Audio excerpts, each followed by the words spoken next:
gërëm suñu xarit Bamba Fall mi nga xam ne moo ñu fi dajale tey ñu toog ak ñëpp ñi nga xamante ne rek ñooy ay responsable ci Benno Bokk Yaakaar dëkk Ndakaaru nga xam ne taxawaay bi tey mooy dajale nit ñi waxtaan ak ñoom leeral leen ci décision conseil constitutionnel yi nga xam ne génn na fi conseil constitutionnel nag ñun bu ñuy leen di tudd dañ leen di jox seen worma ndaxte boo ñëwee Sénégal dafa am loo xamante ne daf fi am ki nga xam ne moom mooy exécutif ñu fal ko dañ lay jox sa worma jox la sa waruwaay nga doxal li nga xam ne mooy politique de la nation assemblée nationale tamit ñeñ fa fal ñu mën di voter loi yi justice tamit ña nga xam ne ñoo fa ne ñu mën di saytu loi yi di saytu li nga xamante ne mooy doxalinu nit ñi di àtte léegi nag conseil constitutionnel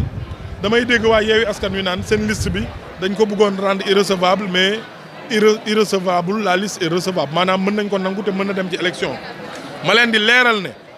conseil constitutionnel la mu wax mooy ba ñuy déposer li nga xamante ne moom mooy candidature yi ni nga xamante ne noonu la Yewwi Askan Wi déposer candidature yi waroon nañ leen mën a may ñu def ci ay coppite waaye waxul ne liste bi dafa recevable wala dafa irrecevable ndaxte question boobu posé wuñ ko dañ ko ne rek dañ doon dem di changer ñu tere ñu changer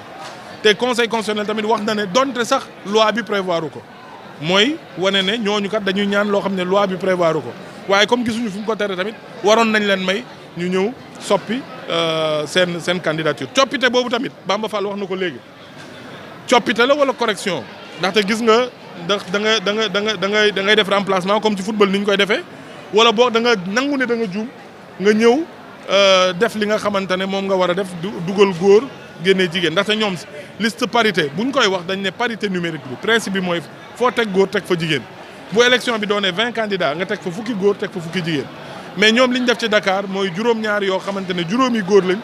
ñaari jigéen lañ donc ñoom buñ ñëwee def si wuñu remplacement correction la ñuy def si maanaam dañuy ñëw di fekk loo xamante ne njuumte la woon ci ñoom loolu nag ñuy taxaw di xaar le 31 bu arrêté ministre de l'intérieur génnee ñu xam ndax ñoom dañu def remplacement maanaam foo génnee góor dugal fa góor foo génnee jigéen dugal fa jigéen wala dañu ñëw di def li nga xamante ne moom mooy correction bu boobaa ñu xam ne dañu juumoon defee ko noonu bu boobaa nag Benno Bokk Yaakaar ak yeneen coalition yi bu leen neexee ñu attaqué arrêté bi nga xam ne ministre de l'intérieur moo ko génnee ngir wan nit ñi ne leen ñii kat am na loo xam ne jalgati nañ ko ci processus électoral bi donc ñu bañ jax-jaxal xelu nit ñi ñaareel ba tamit mooy taxawaay bi nga xam ne ñun waa Ndakaaru war nañ ko am ndaxte wax naa leen léegi effort yi nga xamante ne président de la République bi mu faloo ba léegi def na ko waxuma la ci Ndakaaru ville mais région de Dakar defal ñu ay moyens de transport yokkal ñu suñu autoroute yi gis ngeen fu mel ni Médina bu yàggul rek ñi ngi defaraat assainissement Médina ñi ngi defaraat li nga xamante ne moom mooy corniche bi stade Assane Diouf ñi ngi fexe ba defaralaatal waa mosquée omarienne seen juma fexe ba waa Rëbës am tamit li nga xamante ne moom mooy seen stade Assane Diouf ngir gone yi am fu ñu footballé mais ndax loolu ñun waa Ndakaaru war nañu matadi boo xam ne dañuy seetaan ñu dëkk feneen ñëw di ñu ko yàqal